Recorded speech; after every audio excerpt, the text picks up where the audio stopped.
Hi guys, I wanted to thank Paul Moya and the rest of the EdTalk organizers for putting on this event today. I want to thank the other speakers for the insightful comments and ideas, and also the colleagues and friends in the audience today.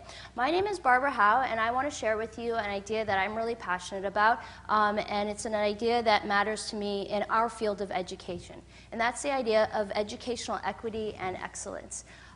The way I came to this idea is because, like many of us, I think I've had a lot of opportunities to go overseas and to meet and travel in many diverse parts of the world. And what I'm continually struck by is the incredible desire, hunger, and need for quality educational opportunities, particularly for women. And so this need has been so dominant for me that it's inspired me to devote myself as an academic and as an activist to an idea that I'm really passionate about and that I want to share with you today. My idea is really simple. I'd like to establish a global women's leadership university for women from Asia and the Middle East. The aim of the university would be to transform lives and to cultivate a cadre of women leaders from the region who would be able to advance political, social, and economic development.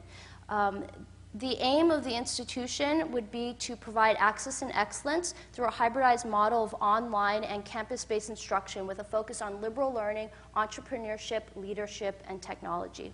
I want to tell you a little bit how I came to this idea. When I was young and idealistic, I really had a desire to make an impact on the world. And so what I did is I thought if I did work in international development, that'd be a way to fulfill that idea. So I did things like I went to South Africa, I worked at the South African Human Rights Commission, I went to Bangladesh and helped a new women's university there. I brought donations and volunteered my time at a local thatched hut school in Burma. And after I'd been to South Africa, I opened up a map and I thought, where else in Africa could I do good? And I picked Uganda, and I went there and worked on a reintegration program for former child soldiers. What I realized from these collective experiences actually led me to 3 epiphanies. The first epiphany is that despite my good intentions, I realized I actually wasn't the best person to do this type of work. I didn't have the local knowledge, networks, or information to be really effective on the ground. But the people who could be really effective were actually the Bangladeshis, the South Africans, the Ugandans, and the Burmese. And I thought if we could equip a cohort, a cadre of change makers from those countries, they could make really powerful contributions to their communities, far more so than I could as an individual. So that was the first important lesson.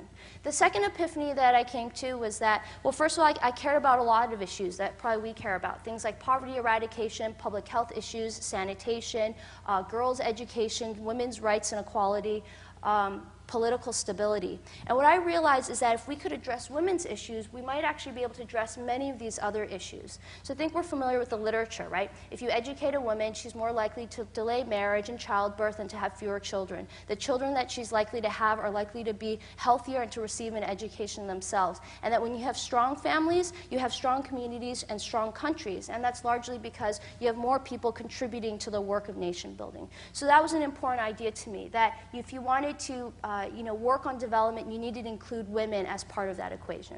The third epiphany was that one of the most effective mechanisms for change was at the university level. That is, the university was one of the most powerful mechanisms as an institution to affect a lot of these things that we care about.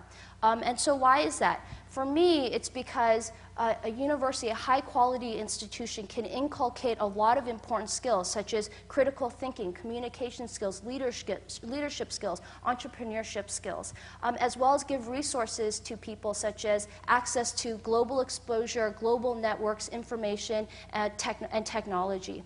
So that's why I thought a high-quality educational institution was really powerful in that regard. The reason I care about educational equity and excellence is because I want women to fulfill their highest potential. I want them to be able to do cool things like come up with this, a solar-powered light. And I want them to be able to do it in a context where they receive a lot of support for that. And it doesn't need to be solar-powered light. It can be